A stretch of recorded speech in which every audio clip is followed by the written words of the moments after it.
अगर किसी भी एसएचओ या पुलिस ऑफिसर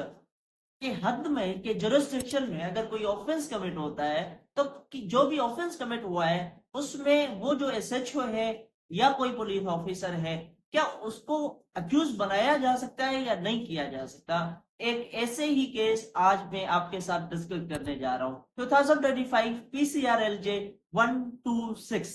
जस्टिस इकबाल कलोडो साहब का ये फैसला है। इस केस के फैक्ट्स ये हैं कि एक एसएचओ के जुरिस्डिक्शन में 4 मर्डर होते हैं।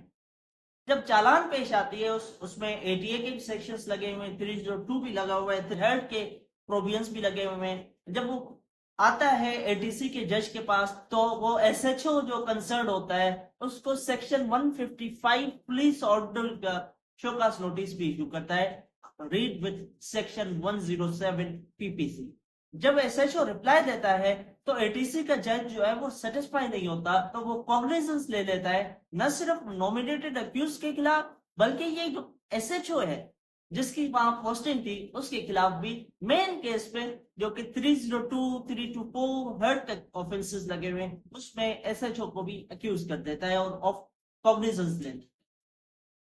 जो एसएचओ है वो हाईकोर्ट में आता है और इस ऑर्डर को चैलेंज करता है। अब जो एटीसी का जज है जिसने कॉग्निजेंस लिया,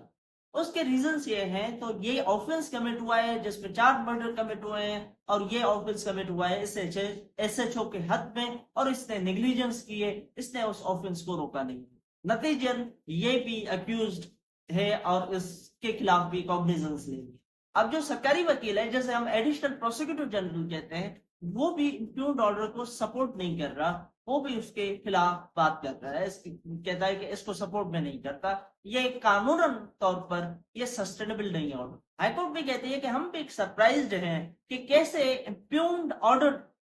के तहत एसएचओ के खिलाफ भी कॉग्निजेंस ले लिया। मेन प्रोविजंस जो कि कमिट हुआ है ऑफेंस 302 324 उसके तहत कॉग्निजेंस ले ली without referring any material facts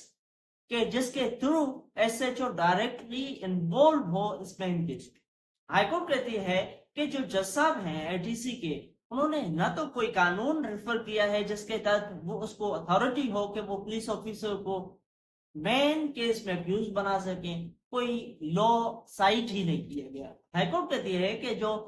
ATC के जज साहब है उन्होंने 107 की बात की, उन्होंने 149 की बात की, उन्होंने पुलिस ऑर्डर का बात की, लेकिन ये जो 107 है या 149 है वो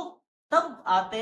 जब के पुलिस ऑफिसर को पहले ही ये नॉलेज होती कि ये ऑफेंस कमिट हो रहा है, पुलिस ऑफिसर इंस्टिगेट करता या फिर कंस्पायरेसी करता या इलीगल ओमिशन करता। इस केस में तो पुलिस को एडवांस नॉलेज ही नहीं थी, न ही कोई जो इम्प्यूग्ड ऑर्डर है उसमें कोई फिक्स बताए गए कि पुलिस को नॉलेज थी और पुलिस ने हेल्प किया, एड किया, इंस्टिगेट किया या कंस्पायरेसी की या इलीगल ओमिशन किया। अदालत कहती है कि नो डाउट ये हर पुलिस ऑफिसर का ड्यूटी है कि वो law and order situation maintain करे, अमन अमान कायम करे, लेकिन इसका मतलब ये भी नहीं है कि जो वहां पे ऑफेंसेस होते हैं उसमें पुलिस ऑफिसर को भी मेन अक्यूज करार दिया जाए, उसको उसमें अक्यूज करार दिया जाए, तो ये नहीं हो सकता, ये कानून ये ऑर्डर से जो है सस्टेनेबल नहीं। अदालत कहती है कि अगर कोई पुलिस ऑफिसर नेग्लिजेंस कमिट करता है तो भी जो डिफरेंट प्रोविजंस हैं कानून में दिए हुए हैं उसके तहत वो अकाउंटेबल हो। वो जो